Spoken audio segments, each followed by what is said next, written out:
Pues nos ponemos ya en contexto, vamos a ponernos en situación, empezando haciendo balance del 2023. Y es que pues, en 2023 se produjo un descenso tanto del volumen como del número de rondas de inversión de startups en España, comparado con 2022 y 2021. El principal motivo ha sido la abrupta caída en las mega rondas que habitualmente lideran los inversores internacionales. También hay puntos positivos, como el hecho de que las rondas en early stage, en esas fases tempranas, hayan sufrido un descenso mucho menor que el de las mega rondas, o que la inversión doméstica haya crecido gracias, entre otros, a los fondos levantados en los últimos años y que todavía están desplegando. Son datos del informe anual del Observatorio de Startups de la Fundación Innovación Bankinter. Saludamos a su responsable y director del programa de Startups, José Carlos Huerta. Muy buenas, José Carlos, ¿qué tal? Muy buenas, un placer estar aquí contigo, Mariló. Muchísimas gracias por la invitación. Pues encantada de que nos pongas en contexto sobre este tema que hemos elegido hoy, porque, oye, ser el elegido de los Venture Capital, el sueño que todo emprendedor busca, ¿verdad, José Carlos? Totalmente, totalmente. Es algo complicado, pero bueno, como muy bien has apuntado, venimos de un par de años de descenso. Llegamos al año de pico en la inversión en 2021, donde se captaron 4.300 millones de euros de financiación en startups en España. 2022 fue un año ya de caída, se redujo un 20% hasta los 3.400 millones, y este 2023 hemos vuelto a ver una caída hasta los 2.300 millones, un 32% de caída.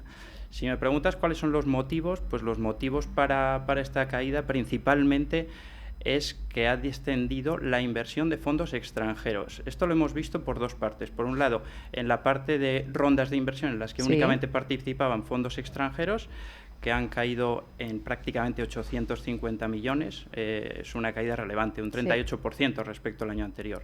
Y en las rondas mixtas, estas rondas en las que participan los fondos nacionales junto con fondos internacionales, que han caído también un 44%, perdón. El contrapunto de toda esta situación es que los inversores nacionales en cierta parte han suplido esta caída, porque han incrementado las inversiones en 580 millones, un 31%. ¿Y qué hay detrás? Porque al final Tienes todos estos datos en la cabeza. Yo tengo aquí mi chuleta del informe con un montón de cuadritos, pero veo que no me hace falta sacarlos porque los llevas todos en la cabeza. Totalmente. Al final, bueno, yo soy la persona que está detrás redactando ese informe y lo tengo todo muy fresco.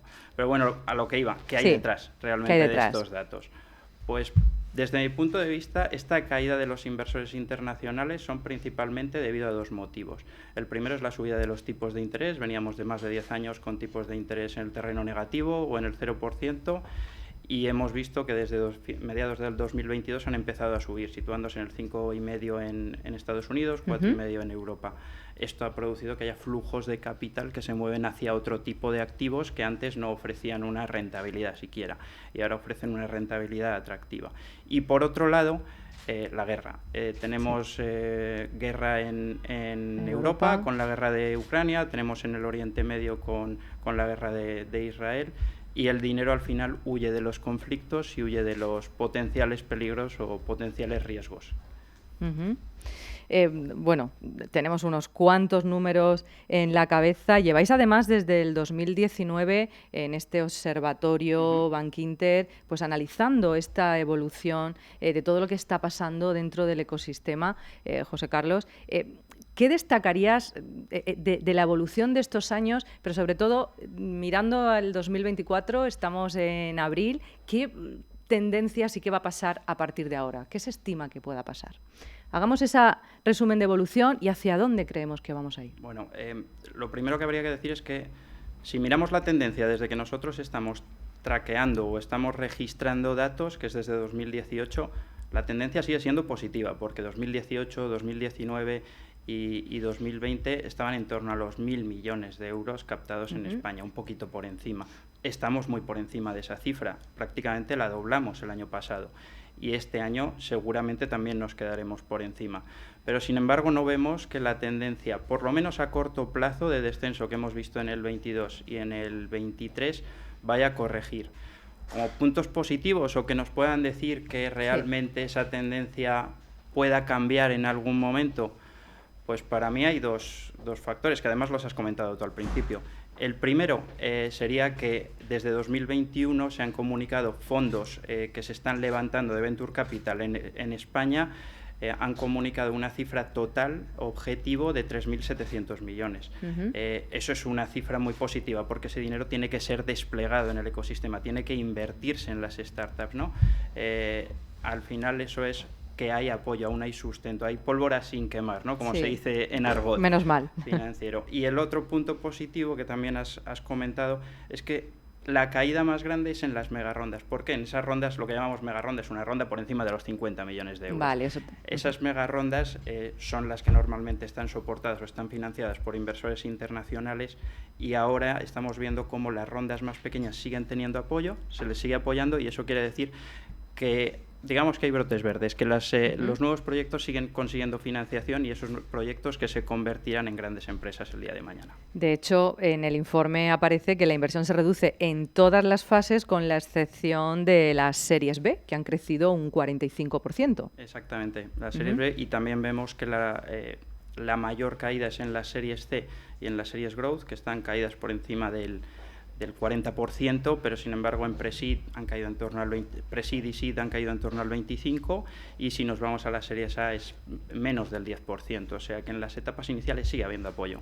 Sigue habiendo apoyo, entonces seguimos teniendo en España ese vacío entre qué importes y qué importes. Es más difícil conseguir ronda en España, financiación en España. Sí, efectivamente, a las empresas, digamos, que están levantando rondas por encima de los 10 millones les está siendo más complicado. ¿Es más fácil conseguir 50 que conseguir 10? En algunos casos, no, tampoco, o sea, porque ahí sí que hemos visto que hay caídas muy serias. Diría que en las fases más iniciales es donde es más fácil conseguir. En las fases más tardías, en startups de mayor volumen, es más difícil conseguir ahora mismo financiación. Es donde hemos notado que hay una mayor caída. También es cierto que son empresas ya con un tamaño y una estructura que en muchos casos les permite optar por la vía de la financiación tradicional, la financiación bancaria, y no tienen por qué ir a buscar otras vías de financiación, y les permite ser más resilientes. Y en cuanto a sectores, ¿cuáles han sido los de mayor volumen de inversión? Pues mira, por sectores, el sector que ha captado un mayor volumen de inversión en 2023 ha sido movilidad y logística, que ha captado 435 millones de euros, seguido de Big Data y Análisis, que creo recordar que ha captado 414 millones de euros. Y Tengo aquí quiero chuleta, hacer una marca, porque este está un poco sesgado por la mayor operación que hubo el año pasado, que es la operación de Denodo, una operación en la que un fondo estadounidense que se llama TPG invirtió 336 millones en una startup que, si bien es de origen coruñés, a día de hoy tiene la sede fiscal en San Francisco. Entonces, bueno, pues prácticamente el 80% de esa línea, ¿no?, de Big Data y Análisis pertenece a una única operación. Y después, como tercer sector, con cerca de los 280 millones, estaría el sector FinTech e Insurtech. FinTech con 44 operaciones, y la que más operaciones en cantidad, en número de operaciones, es el siguiente sector, que es Health and Wellbeing. Sí, sí, que históricamente pues son los tres sectores, quitando, o sea, Mobility and Logistics, FinTech, Insurtech y Health and Wellbeing suelen ser los tres que están en las primeras posiciones. Este año se nos ha colado Big Data por el tema de esta operación de Denodo que he mencionado.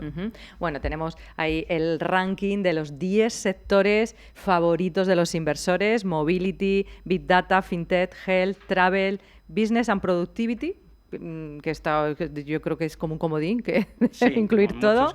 Luego, EdTech, Classified Directory, esta no sé qué es. Ahí, por ejemplo, podríamos incluir a Wallapop. Son anuncios clasificados, podrían ser. O un Idealista podría incluso también encajar ahí, aunque también podría ir en PropTech. En PropTech. Luego energía y luego software. Serían los 10 sectores en los que los VC de momento han invertido en 2023.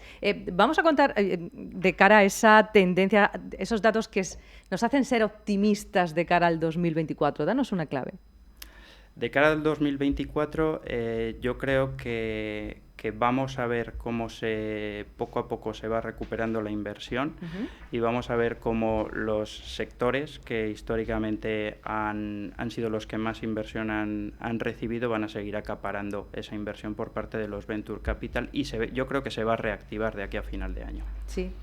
Bueno, es muy positivo, se van a reactivar de aquí a final de año, según el observatorio de la Fundación Innovación Bankinter. Y bueno, en concreto, José Carlos, en la Fundación tenéis un programa de apoyo a las startups, ¿verdad? Cuéntanos un poquito qué líneas y qué pueden encontrar las startups ahí. Efectivamente, dentro del programa Startups de la Fundación, bueno, la Fundación tiene por objetivo promover la creación de riqueza sostenible a través de la innovación y el emprendimiento. ¡Qué gran labor! Totalmente. Para eso tenemos varios programas. Tenemos el mayor think tank de innovación de España. Tenemos un programa donde apoyamos a los alumnos en universidades que se llama Academia. Después tenemos el programa Startups con 3 iniciativas. Por un lado está el observatorio, que ya lo hemos mencionado mucho. Tenemos otra iniciativa conjunta con Wayra y Endeavor para ayudar a las startups que están en el camino de convertirse en scale-ups, en unas startups de mayor tamaño, a recorrer ese camino y a ver qué retos se van a enfrentar en el futuro. Y después tenemos un programa de Venture Capital, que es un programa conjunto entre la Fundación Innovación Bankinter y Bankinter Capital Riesgo, donde invertimos en startups con los fondos del banco. Quien acaba siendo un socio es Bankinter S.A. ¿Vale? Y aquí tratamos de invertir en modelos innovadores, disruptivos, con un claro componente tecnológico y que creemos serán las grandes empresas del mañana. En cualquier sector, agnósticos. Somos agnósticos y es cierto que muchas veces, obviamente porque venimos de un banco, nos encasillan con FinTech, Insurtech, pero no, somos agnósticos al modelo al sector, al modelo de negocio, B2B o B2C, y invertimos en fases iniciales, porque creemos que es donde realmente podemos apoyar más, en Series Seed y Series A. Bueno, pues muchas gracias por empezar este programa poniéndonos en contexto. Bueno, no te he preguntado, ¿es el Día Mundial del Emprendimiento? ¿Estamos de celebración o no? Yo creo que sí, siempre hay que estar de celebración si hay alguien que se anime a emprender un proyecto. Desde luego que sí, y desde aquí estamos rescatando almas emprendedoras y subiéndolas al carro del emprendimiento, como no puede ser de otra manera. ¿Es así, José Carlos? José Carlos, Bankinter. No, estoy totalmente de acuerdo. Hay un mantra en el mundo del Venture Capital que es hacer un 10x en 5 años, ¿no? Multiplicar por 10 la inversión que has hecho en 5 años. Pero yo añadiría algo, de mínimo. Ese es el mínimo. Y sobre eso hay que ir para arriba. Lo normal, lo que buscan la gran mayoría de los fondos, bueno, pues depende del momento, de la fase de inversión, si inviertes en fases más tempranas o inviertes en fases más maduras, inviertes en más o menos startups por el peligro que corres, ¿no? Por el riesgo que corres invirtiendo en fases más tempranas, inviertes en más startups. Si inviertes en fases más tardías, ya inviertes en proyectos más sólidos y entonces cierras el número. Pero lo que buscas al final es que 1, 2 de las inversiones que tienes en el portfolio, que normalmente está entre las 20 y 25, que 1 o 2 inversiones te devuelvan el total del fondo más la rentabilidad. Vale, esa es la explicación y es lo que buscáis en Bankinter. Sí, por supuesto también. Nosotros tenemos algunos condicionantes un poco diferentes, como por ejemplo que al invertir a través del balance del banco no tenemos ninguna limitación temporal, como tienen la gran mayoría de Venture Capital, que los fondos están abiertos durante un plazo de 10 años. Nosotros somos un fondo evergreen, siempre estamos activos, siempre estamos invirtiendo y no tenemos esa condición, ¿no? de la temporalidad. Digamos que tenemos un poquito más de flexibilidad, pero nosotros invertimos con los mismos criterios que cualquier Venture Capital. Y ahí te diría que hay tres parámetros que algunos ya se han mencionado que son fundamentales para ser invertible por un Venture Capital. El primero es el equipo, ya lo han mencionado. Sí. Al final una empresa, una startup, no es más que un grupo de personas trabajando por un fin común, no hay más. Necesitas que el equipo sea bueno, sea solvente, sepa entregar el delivery que se llama, ¿no? Sepa entregar el resultado y lo sepa entregar en periodos muy cortos de tiempo, porque la vida de las startups es muy limitada. Después, que estén en un buen mercado, que el mercado sea lo suficientemente grande y con las suficientes tasas de crecimiento anual, porque si estás en un mercado en crecimiento y lo suficientemente grande, te será más fácil hacerte con un porcentaje de ese mercado y ese porcentaje, aunque sea pequeño, será una facturación muy relevante, ¿no? Y por último es la atracción. Para ser invertible por un Venture Capital, idealmente hay que crecer las métricas. No voy a decir facturación, aunque suele ser la más obvia, pero hay otras como pueden ser usuarios, pues que deben crecer un 10% mensual o un 200% anual, es decir, un 3x anual para poder ser invertible. Ahí, por supuesto, que hay márgenes, ¿no?, para abajo y para arriba, pero no se deben alejar mucho de esas cifras, porque si no, directamente no te vas a poder postular para hacer ese 10x en 5 años y para poder devolver esa inversión potencial al fondo. Bueno, pues nos aclara mucho esas indicaciones que nos acabas de dar. Bueno, primero, hay que definir un poquito qué es el cap table para quien no lo sepa. ¿Quién va con ello? El cap table lo podríamos resumir como la lista de accionistas que tiene la compañía. Así de sencillo. Porque cuando llegas a pedir dinero, cuando ya estás aquí, ya lo necesitas, de hoy para mañana, ahí estás vendido. ¿Verdad, José Carlos? De acuerdo. Cuando se llega con la soga al cuello es muy complicado poder vender bien un proyecto. Es muy complicado, efectivamente. Así es que no hay que llegar con la soga al cuello. José Carlos, Bankinter. Bueno, pues yo, como hemos mencionado, es el Día del Emprendimiento. Los emprendedores son eternos optimistas y yo quiero mandar un mensaje de optimismo y positivo también para cerrar, ¿no? Y es que pese a todos los datos, en cierta forma negativos que he lanzado al principio, hay que quedarse con que sigue habiendo soporte a las startups en fases iniciales. Eso es un síntoma de madurez del ecosistema, quiere decir que siguen consiguiendo la financiación necesaria para crecer los proyectos y esos serán los grandes proyectos del mañana. Así que sepan que el soporte y el apoyo a las startups permanece ahí por parte de los inversores. Pues un gran consejo, optimismo a tope.